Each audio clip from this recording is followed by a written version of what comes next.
isang maipagmamalaking obra. Ito ang Noy. Alamin ang kwento sa likod ng paggawa ng pelikulang sumasalamin sa bawat Pilipino ngayon. Actually, ang Noy, tungkol ito sa mga Pilipino. Kung paano ba sila nabubuhay sa panahon ngayon. Sa mundong walang sigurado,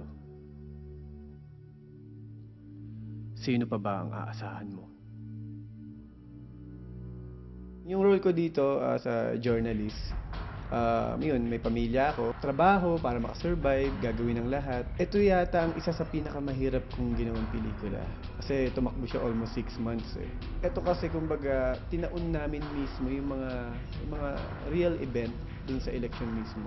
Kumbaga yung narrative, saka yung real event, pinaghalo namin. Bayang Pilipinas, tatakbo po ako sa pagkapangulo sa darating na halalan. Pasalamat kayo sa kuya nyo.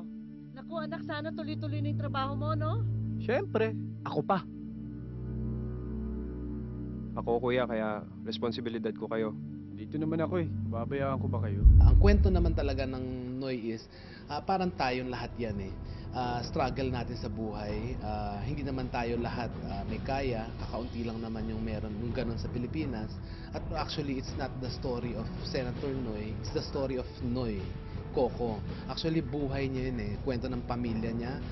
Kaysa problemahin ko ang iba, problemahin ko na yung kakainin namin mamayang gabi or bukas or yung pampaaral ng kapatid ko. Ito yung daily struggle na may hope pa ba ang mga tao sa ganitong sitwasyon. Sobrang bilib ka na sa sarili mo. Kasi kung di dahil sa'yo, hindi ko mapapaniwala yung mga boss ko na talagang journalist ako. O kita mo nga naman, no? Journalist na journalist yung dating mo. Sabi po nila, hindi po ba kayo matatakot na ang bali-balita po daw, halos nagkakawatak-watak na daw po, lalo na yung legal party. Legal party? Ang taray, liberal party, ginawa mo legal party. Bakit may illegal party ba? Alam mo, Noy, journalist ka eh. Ibig sabihin nun, may responsibilidad ka rin sa mga tao. Kailangan namang isipin ko pa pamilya ng ibang tao bago pamilya ko. Ang pelikula ay tungkol, parang dalawa siya eh. Diba? It's a coverage of how, an overview of how politics or campaigns are done in the Philippines. And then, yung sa reality portion is an overview of what a common Filipino family is. Diba kung paano sila nagtutulungan, nagsusurvive nga, kahit gaano kahirap, yung love para sa isa't isa, tsaka yung isasakripisyo mo yung sarili mo para sa pamilya mo.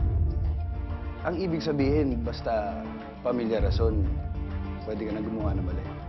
Nag-a-addict ka na? Hindi mo alam yung sinasabi mo.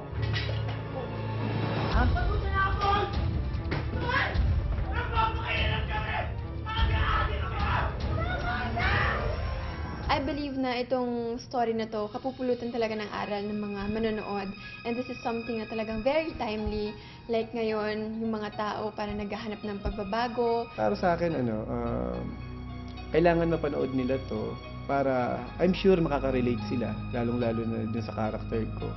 Kasi makikita nila, saka mamumulat sila kung ano na ba talaga yung realidad na nangyayari sa bansa natin.